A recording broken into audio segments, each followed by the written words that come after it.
So I'm delighted to welcome Jonty, co-director of FluidIT Consulting, and we're here today for one of a series of Leaders That Learn sessions. So we've got just a few questions, Jonty, if we could just get to know you a little. Who is the co-director of FluidIT Consulting, and we're here today for one of a series of Leaders That Learn sessions. So we've got just a few questions, Jonty, if we could just get to know you a little bit.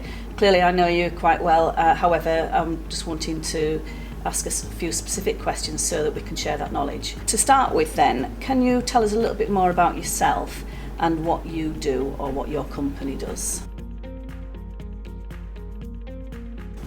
Okay, so my name's Jonty Abbott. I'm co-founder and director of FluidIT Consulting. Gareth and I really started the company with an idea to do business change better, better for our clients and better for our employees. I think it's best described in a statistic that I read quite often. So 70% of all change initiatives fail. I read that this year, I read that last year, and I read that at the start of my career. And really, I think with so many great companies out there and so much fantastic emerging technology, that there's definitely a gap in the approach if that statistic still is out there. So we wanted to look at a better way of delivering change that was more focused on harnessing technology, but with the objective of the company at the heart of it. And if I can marry that with my team's professional objectives and desires to move on in their career, then I create a great environment for successful change programs. Excellent, that's really interesting. So what made you start, I mean you've covered it a little bit, is there anything more to add? What made you start FluidIT? Yeah, it's a good question. I think both Gareth and I. Gareth has a background in Big Four consulting. I have a background in blue chip company change delivery, and I think we became frustrated by the agendas that are associated with Big Four consulting and blue chip delivery, and we wanted to bust through that really and get to the heart of just delivering on the benefits that were required. And also we wanted to give people the opportunity to move as fast through an organisation as they were capable of, not as fast as the company wanted them to. Yeah, that's really interesting. So thinking about a growth mindset, how do you think that makes a difference for you? I think we're a young company, and we've got a blend of different people, but we've got a young set of employees in our company. I'm looking for people to move on and up as quickly as possible, and I think having a growth mindset is about looking at things as opportunities rather than constraints. It's like the cup half full, cup half empty, and seeing that they've got opportunities to move on and up by gaining new skills.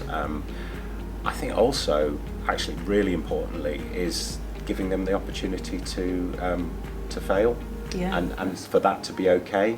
That's something that we embrace, and I mean, the quicker you fail, the quicker you learn, and we see that as a step towards the right result rather than a step away. Brilliant, very important, and to have that support is really crucial to allowing them to fail and learn quickly.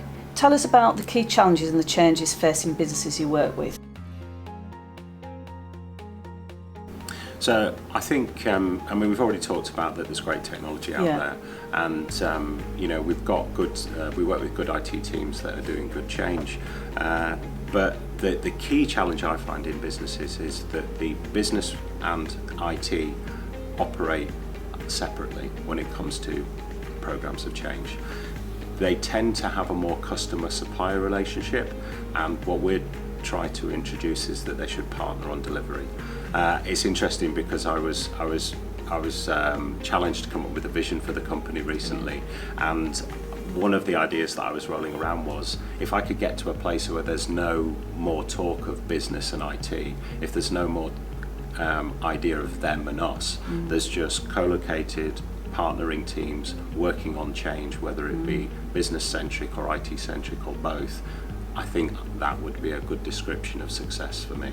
Yeah, I like that, and obviously a vision really something to aim and achieve. So thank you for that. Thinking about network and how you build that, how you market your business, how do you do that generally?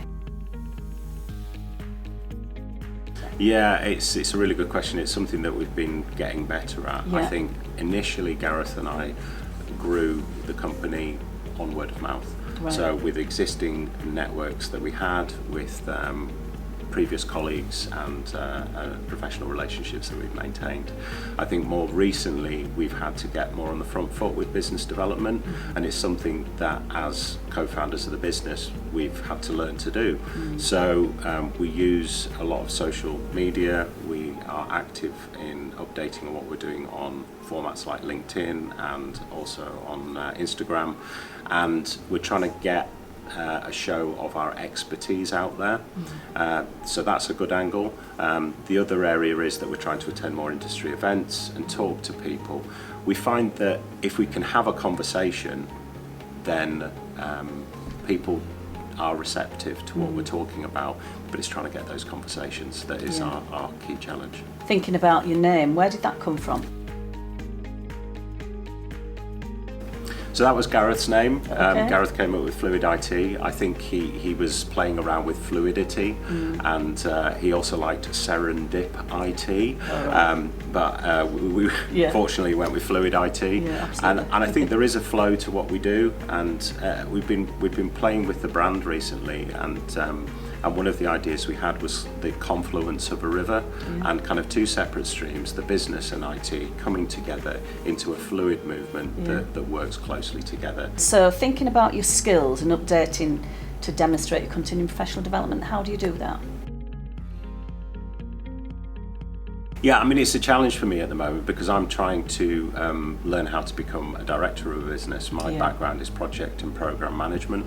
So I've been I'm working from the company strategy level. So I'm looking at what we need to do in order to be successful as a company, and I'm turning that into objectives for myself. So one of my key drivers at the moment is to learn how to get a more stable pipeline of work for the business. Right. And again, it's on the forefront in terms of networking and talking about what we do and making partnerships with like-minded businesses that we can work closely with, like Leap. Yeah, excellent. So thinking about your skills development, what else do you think is important or that you need to be working on? I think as we've started to grow the company, I'm having to delegate more. Yeah. So I'm needing to give more autonomy to my team in order to run with ideas. And I think one of the challenges for me is then once I've got that up and running, I need to look up and think what's next for me. I'm also trying to pick up some more skills in thinking at board level, and I need a better understanding of finance and financial management. And actually one of the main areas I've been focusing on is how to create an environment where you have a healthy culture. Yeah, brilliant. That's really interesting, thank you for that. Just a final two questions. The first one is, what is your favourite book, video or podcast you'd recommend? I mean, in terms of business books that I like to read, Karen, you recently gave me My Iceberg is Melting. Yeah. Is it My Iceberg is Melting? The Iceberg is Melting. The Iceberg is Melting, which I've recently finished, and I found a fantastic book. Oh, excellent. It's a great book for describing how to bring about change in an organisation. That was a great book. I love those quick, short reads. Another one that I really enjoyed was The Lean Startup by Eric Ries, which focuses a lot on build, measure, learn. Failing fast, it's okay to fail. And finally, while I'm on it, Dan Pink's book Drive is another favourite of mine. Excellent. I can resonate with most of them. So finally, how do we find out more about you? Yeah, no, that's a good question. So we're trying to be more active on LinkedIn. We're trying to be post more on Twitter. So you can find me on LinkedIn, and you can find us on our website, which is fluiditconsulting.co.uk. We're popping up at different networking events. and I've also recently joined the NatWest Accelerator Next Level, so I seem to be spending a lot of time in the centre of Leeds at the moment. So get in touch, give me a shout.